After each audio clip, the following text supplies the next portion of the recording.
have two Laserdyne 6-axis laser systems, each with a 15-kilowatt fiber laser, allowing for welding, cutting, and drilling capabilities.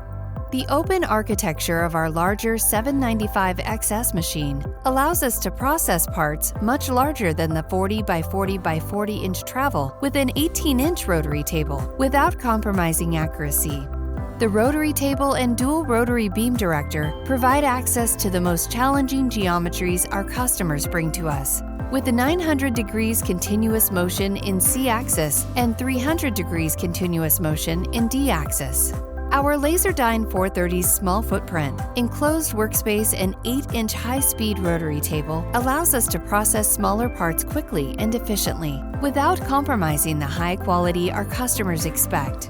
With 23 by 16 by 20 inch travel, as well as 900 degrees continuous motion in C-axis and 300 degrees continuous motion in D-axis. These highly precise and repeatable machines yield quality parts and subassemblies, making them very productive systems.